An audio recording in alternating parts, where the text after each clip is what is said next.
Olá, família! Hoje vamos estudar aqui 1 Pedro, capítulo 2, tá bom? Começando no versículo 1, que diz assim, ó.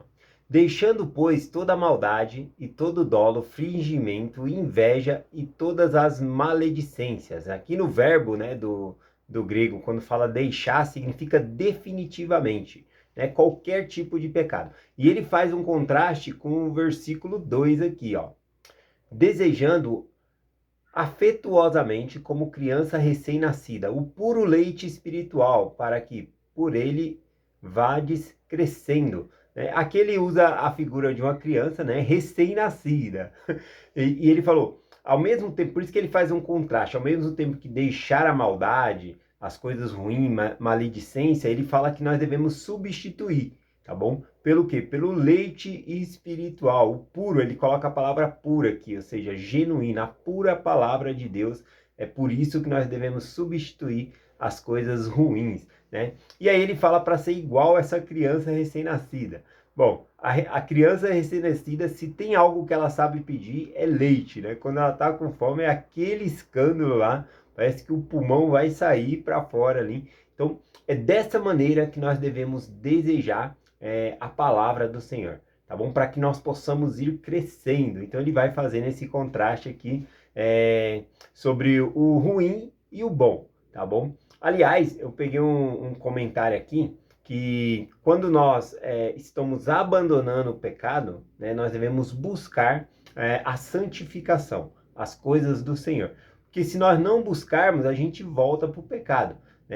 A probabilidade de voltar para o erro é maior. Então, a gente não fica estacionado. Essa que é a questão. A gente não fica parado. Ou você está progredindo, ou você vai regredir. Então, ao deixar uma vida de pecados de lado, você tem que substituir por coisas boas. E aqui Pedro ele coloca como uma criança, né, que busca o leite ali, né? Então, ansiosamente ela busca esse leite aqui. Vamos lá, versículo 3 e 4. Se é que provaste que o Senhor é benigno, ou seja, já que você provou, né, que Deus ele é bom, benigno, chegando-vos a ele com uma pedra viva, reprovada, na verdade, pelos homens, mas para com Deus, eleita e preciosa. Bom, aqui ele vai começar a falar, né, algumas escrituras de Isaías, porque a pedra que foi rejeitada, a pedra é Cristo, tá bom? E ele fala que foi rejeitada pelos homens, mas eleita por Deus, foi escolhido por Deus. Então, o que é mais importante? Receber a aprovação dos homens ou receber a aprovação de Deus? Com certeza a aprovação de Deus. Então ele vai falar um pouquinho mais sobre isso aqui, tá bom? Versículo 5. Vós também, como pedras vivas, sois edificados na casa espiritual e sacerdócio santo para oferecer sacrifícios espirituais agradáveis a Deus por Jesus Cristo. Então, não somente Jesus Cristo é essa pedra, mas aqui no versículo 5 coloca nós também como essa pedra, que somos edificados, né? Sacerdócio santo. Então ele coloca aqui ele começa a usar algumas figuras de linguagem do Velho Testamento, como nós vemos aqui, tá bom? Ele vai trazer um pouquinho mais sobre isso aqui.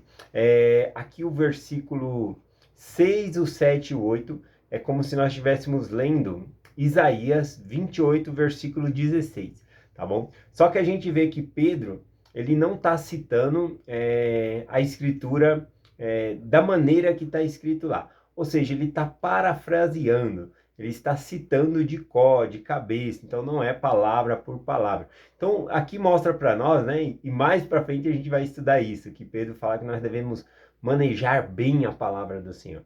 E pegando o próprio exemplo de Pedro, né, não precisa decorar palavra por palavra, mas ele sabe o conceito daquela escritura.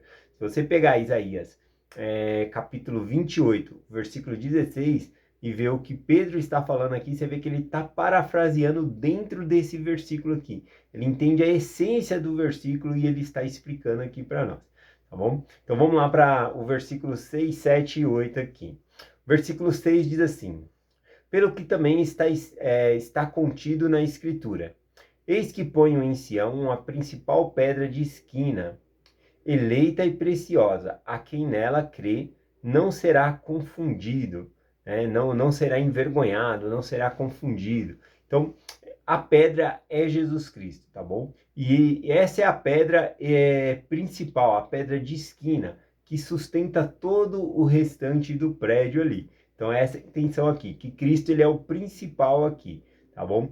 Tem uma escritura lá em Efésios, capítulo 2, versículo 20, falando sobre a igreja, que a igreja é fundada sobre os profetas e apóstolos, na qual Cristo ele é a principal pedra de esquina, tá bom? Então eu gosto dessa escritura também. Vamos lá aqui, o versículo 7. Assim que para vós, os que credes, e preciosa, para os rebeldes a pedra de edificadores rejeitaram. Essa foi feita a cabeça de esquina. Aqui novamente ele repetindo, que a pedra que foi rejeitada, esse é o cabeça de esquina, é o principal, né? No grego, literalmente significa o cabeça do canto. É aquele arco, né, numa porta, né, que é onde é feita uma porta ali, a pedra que se encaixa direitinho, que sustenta todas as outras, tá bom? Então, essa é a pedra de esquina, a pedra principal ali. E aqui, é como a ideia que ele está dando aqui, Pedro, é como se os judeus estivessem construindo um templo, e aí eles olhassem essa pedra ali e falassem, não, essa pedra não serve, e jogava fora. Mas essa é a pedra principal, que é Jesus Cristo, tá bom? Então ele usa essa figura de linguagem aqui, que eles, isso significando que o próprio Cristo seria rejeitado pelos judeus, tá bom? Então, por isso que fala aqui dessa rejeição. Versículo 8, e uma pedra de tropeço e rocha de escândalo para aqueles que tropeçam na palavra, sendo desobedientes para que também fossem destinados. Aqui está falando também que além de Cristo ele ser a pedra de esquina edificada, né? Mas também ele serve de pedra de tropeço para aqueles que não acreditaram, que rejeitaram a Jesus Cristo, tá bom? Então tem esse sentido aqui também. O versículo 9 e 10 também, ele vai usar aqui uma figura de linguagem antiga do Velho Testamento, né? Que vai estar lá em Êxodo, capítulo 19. Vamos ler o versículo 9, que aí eu trago a explicação aqui, ó. Mas vós sois gerações eleitas, sacerdócio real, nação santa, o povo adquirido para que anuncie as virtudes daquele que vos chamou das trevas para a maravilhosa luz. Então repara que ele fala que chamou das trevas para a maravilhosa luz. Aqui é uma referência a Êxodo capítulo 19, quando o Senhor aparece no Monte Sinai, uma luz, né? E ele está chamando, inclusivamente, como diz aqui, o povo para ser sacerdotes, tá bom? Ele vai chamar todos para que eles possam ter o sacerdócio real, mas eles ficam com medo do Senhor, pede para que Moisés fale com ele, né? Moisés fale com Deus e Moisés falasse com o povo, servindo de intermediário ali. Então eles temem ir até o Senhor e receber esse sacerdócio. Mas o plano do Senhor era que cada pessoa ali recebesse o sacerdócio, tá bom? Aqui então é uma referência a Êxodo capítulo 19. Aqui também, né, quando ele fala que somos eleitos, geração eleita, sacerdócio real, nação santa, ele fala aqui, povo adquirido para que anuncies as virtudes. Então a gente não é escolhido somente para ser salvo, né, mas somos escolhidos também para compartilhar a palavra do Senhor, para servir de instrumento para ajudar outras pessoas a conhecer o Evangelho, prestando o nosso testemunho. Versículo 10 diz assim, vós que dantes não era meu povo, mas agora sois meu povo de Deus. E não tinhas alcançado a misericórdia, mas agora alcançaste a misericórdia.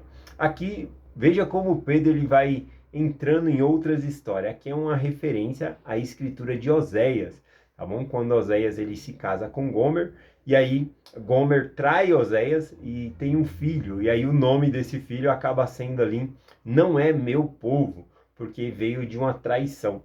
E assim como não era filho de Oséias, Oséias estava representando o Senhor ali, o Senhor adota, ele pega Gomer, pega o filho e adota como seu. Então não era dele, mas ele adota como seu, tá bom? Então tem mostrando aqui a figura de linguagem, como Deus ele ama, e que antes também nós não éramos o seu povo, porque só quem era o povo era a casa de Israel. E ele abriu para todos os gentios.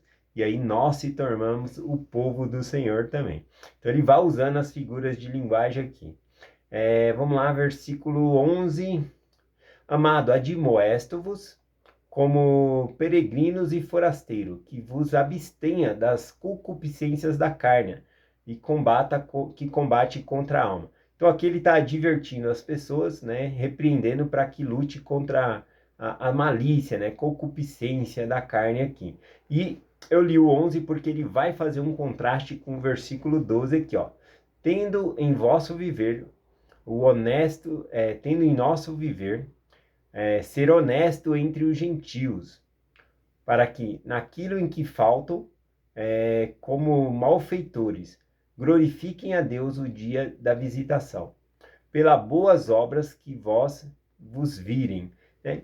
Então, ao mesmo tempo aqui que ele repreende, falando para eles, né, que eles não deveriam ter malícia, concupiscência, cobiça, né? Ao mesmo tempo ele faz um contraste. Veja novamente, ele fala para não cobiçar, não ter concupiscência, mas ele fala aqui para nós sermos bom exemplo para as outras pessoas que não são cristãos, né? Aqui ele fala para os gentios, tá bom? Um gentil, quando ele batizava, ele entrava para o povo de Deus. Então ele não era mais gentil, independente da nação.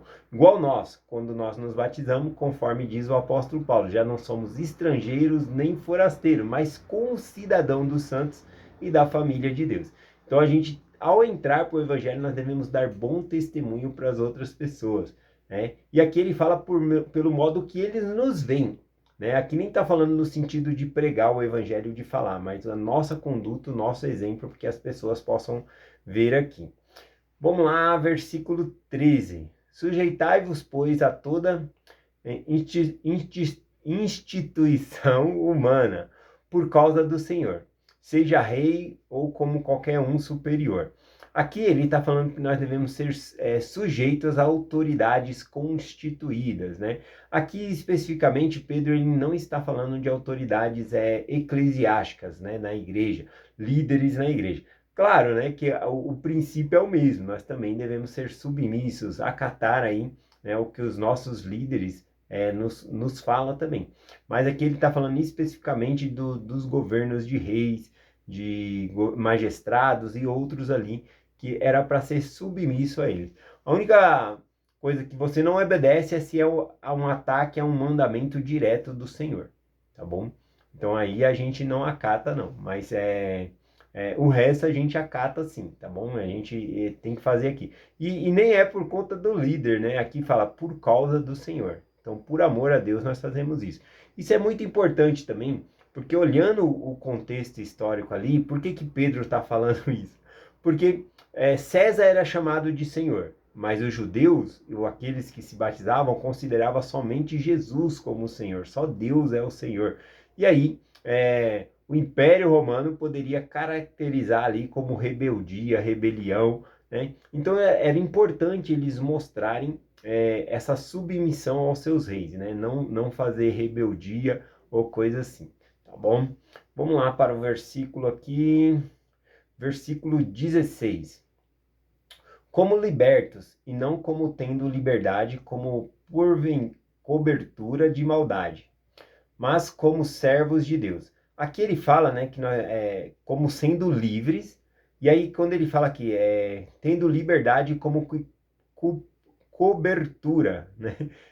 A outra palavra que daria para traduzir aqui como cobertura seria pretexto. Ou seja, não é porque eu sou livre em Cristo, sou livre em Deus, que eu vou arrumar pretexto para desobedecer as leis do país. É isso que Pedro está falando aqui. Então deveriam andar juntos ali. Até para que não haver uma perseguição, né, política, vamos colocar assim, né, do império, de graça, né? Para que fazer uma provocação dessa? Então, o Pedro ele fala caracterosamente aqui, né? Falando para eles obedecer às leis do país e ser submisso aos reis ali e governantes, tá bom? E não arrumar pretexto, né? Arrumar confusão com o povo ali, tá bom? Com os líderes religiosos. Versículo 17, ainda ele continua falando dos líderes religiosos, dizendo: honrai a todos, amai com amor fraternal, temei a Deus e honrai os reis.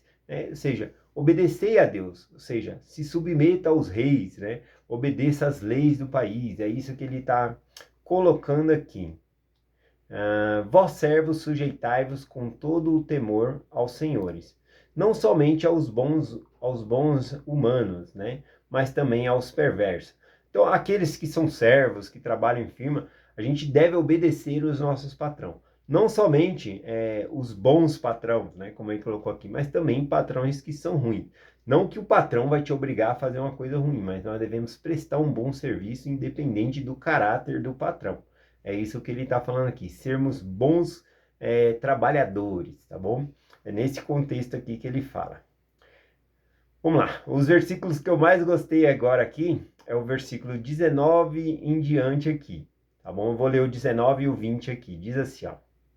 Porque é coisa agradável se alguém, por causa da consciência para com Deus, suporta agravo, padecendo injustamente. Porque que glória há, se pecando sois esbofeteado e suportais. Mas se fazendo o bem sois afligido e suportais, isso agrada a Deus. Bom, aqui a gente vai falar um pouquinho sobre as injustiças. Muitas vezes você guarda os mandamentos de Deus, está fazendo as coisas corretas e vem uma injustiça contra você. E você fica indignado, você fala, como eu posso estar passando por isso, né? Eu guardei aqui, eu não fiz nada errado. Estou sendo acusado aqui de ladrão, alguma coisa, e eu não fiz. Como que vai ser isso, né? Então, ele está dando esse exemplo aqui de pessoas que são injustamente castigadas, tá bom? Injustamente ali por conta de alguma coisa, são injustamente castigadas. E ele fala que isso é agradável a Deus se a pessoa suporta com paciência, se a pessoa mantém o seu temperamento e é paciente, tá bom? Mas ele fala que se a pessoa é paciente, tendo feito o algo errado, que glória há nisso, né? Por exemplo, o mesmo exemplo, foi lá, só que a pessoa acusou ele de ladrão, né? Mas ele realmente tinha pegado ali, ele falou, não, eu vou suportar com paciência essa acusação, porque eu fiz mesmo. Pedro está falando que não tem glória nenhuma nisso, né? O castigo que é lhe posto ali é devido, né? Então não tem de que se gloriar. Agora, Deus ele fica muito feliz quando nós suportamos com paciência as aflições e injúrias que nós sofremos injustamente. Quando nós fazemos isso em nome do Senhor, ele fala que é agradável. Agora, se nós sofremos por conta de nossos próprios pecados, né, não estamos fazendo nada demais, tá bom? É isso que Pedro ele coloca aqui. Versículo 21.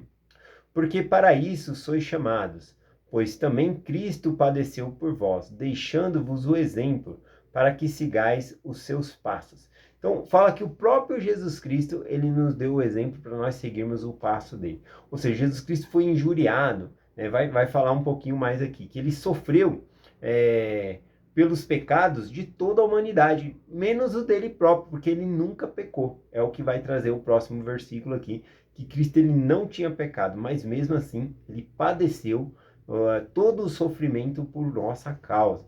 Então nós devemos seguir o exemplo de Cristo, que às vezes vem alguma coisa contra nós não acha injusto e às vezes até reclama a Deus por conta disso.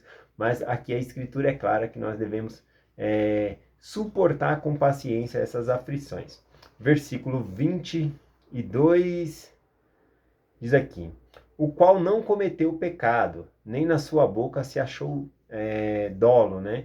Está falando que Cristo nunca cometeu pecado. É esse o sentido aqui. Versículo 23, o qual quando injuriavam, não se injuriava, e quando padecia, não ameaçava, mas entregava-se àquele que julga justamente. Aqui é bem interessante, porque quando injuriavam Jesus Cristo, né, ele não ficava injuriado.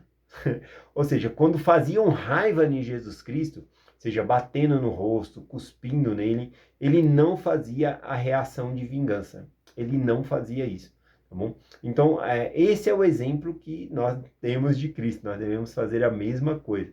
Quando sermos injuriados, não reagir na mesma moeda aqui, né? Não ameaçar, como ele coloca aqui. Mas fala aqui que ele entregava àquele que julga justamente. Quem é esse? O Pai Celestial. É justamente o que ele falou na cruz, né? Pai, perdoa-lhes, porque não sabem o que fazem. Então é entregar na mão de Deus o julgamento, e não nós mesmos julgar ou ou ficar dessa maneira ameaçando as pessoas, como colocou aqui. Versículo 24. O qual levou ele mesmo em seu corpo os nossos pecados sobre o madeiro, para que, morto para os pecados, vivamos para a justiça. Por suas feridas fomos sarados. Bom, então o versículo 24 aqui ele é muito importante, por quê? Porque os versículos anteriores falou que Jesus Cristo padeceu essas coisas e que serviu como exemplo para nós. Mas para ficar bem claro que o que Jesus Cristo passou não é somente para darmos o exemplo para nós, tá bom? Mas sim porque ele pagou pelos nossos pecados, ele sofreu infinitamente pelos nossos pecados, tá bom? Um castigo eterno que ele sofreu ali, tá bom? Então é isso, e pelas feridas dele, as machucaduras em Cristo, é que nós fomos sarados. Versículo 25, o último versículo aqui para finalizar, diz assim: porque eras como pastor desgarrado, mas agora resgataste ao pastor e bispo da vossa alma. Aqui é uma referência, né, ao próprio Jesus Cristo, que ele é o pastor das ovelhas, que antes nós éramos desgarrados, mas no sofrimento de Cristo, na morte de Cristo, ele reúne todos os seus povos, que nós cremos nele e se juntamos, né, à fé em Jesus Cristo, pelo amor, né, que o Pai Celestial tem por nós e pelo sacrifício expiatório que Jesus Cristo fez por nós. Então, ele nos uniu por meio do sacrifício dele. Então é isso que termina aqui o versículo 25, né, que antes nós éramos como ovelhas de garrada e o Senhor, esse pastor, né, o bom pastor, nos junta por meio do sacrifício que ele fez por nós. É essa mensagem que eu compartilho com vocês em nome de Jesus Cristo. Amém. Até amanhã.